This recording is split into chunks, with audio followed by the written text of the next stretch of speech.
There are so many ways to move your miniatures around the table and interact with each other, whether you're playing a tabletop war game or a board game or any type of game with friends or family. You're probably used to, most of all, picking up your tape measure, going base to base between two miniatures, and then declaring an action or an intent as to... Is it hit?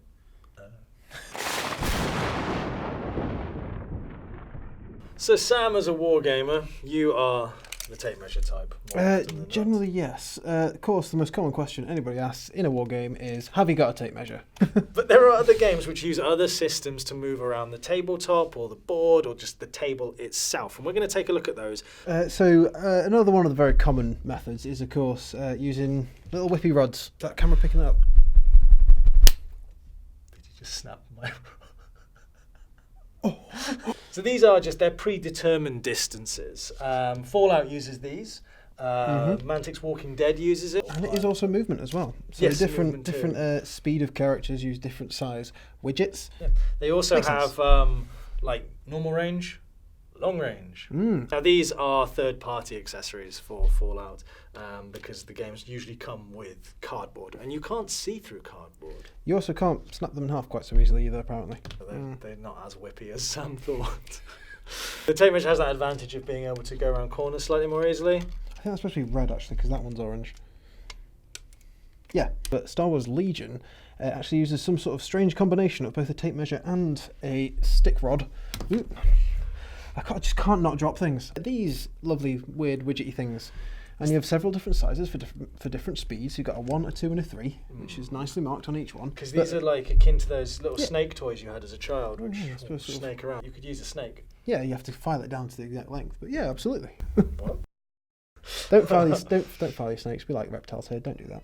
Some of the bigger models have these handy little cut-out bases, so then they can just stick that in there and move it, say, over here.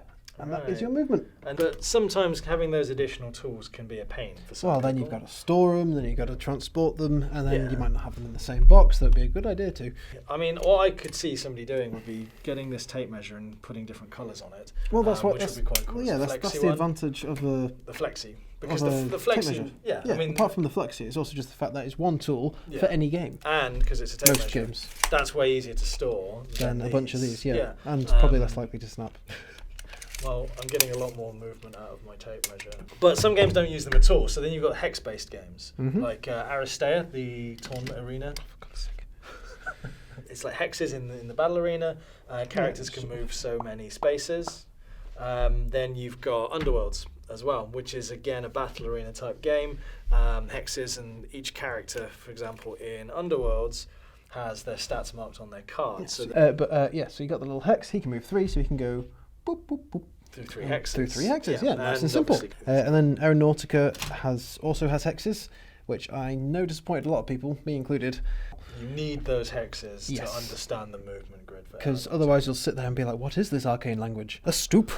A stoop involves 4 hexes and arrows? I do not understand. You covertly choose your manoeuvres ahead of time at the start of the round, don't you? And then you reveal one by one which one you're going to be moving, and they follow this grid zigzag dogfighty manoeuvre.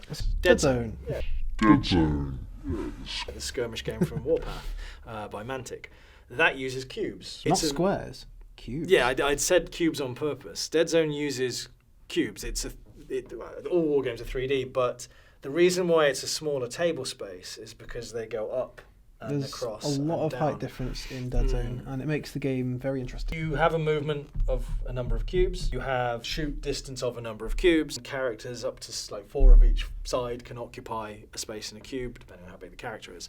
It's very reliant on scenery to make these different changes of height and changes of level.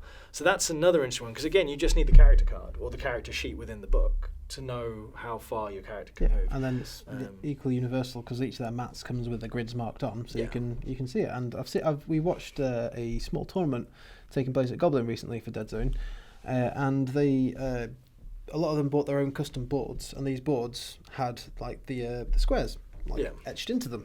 Yeah, so this guy brought in a sort of standard sort of square size, and it was raised with a bit of foam, and then he smothered it all in a polyfiller or something. Oh, right. And literally just lined the squares it's just still wet. It's an 8x8 grid on a 2 foot by 2 foot mat. Yeah. What also caught my attention was that the Mantic panels form all the Mantic's terrain is actually the same size as the squares as well. They are, yeah. Which helps you figure out how Yeah, vertical they things really are. need to be. All of their terrain is designed for that, but it also works well on every other game as well, with the ruins and stuff. Well, Yeah, it's a very nice sort of meshing of form and function. So it helps you build terrain in lots of different ways because they're all just like little squares that you sort of snap together with little bitty things, and you can cover it up with stuff. But it also fulfills a function in the game. So the Aeronautica playmat has hexes. The Underworlds playmat board has hexes. They're the same size as well, aren't they? They may well be. I mean, they marry up. Ooh. Wow, we could play Underworlds on the Aeronautica map. Yeah, we could have a giant game of Underworlds. I'm going to bomb your weird dude with my Marauder. That's well in. Well, that's 44 inches. 44. So yeah, one could probably shoot. Ouch! Yeah. And that's another reason why people don't like tape measures. That's a good They're start. bitey.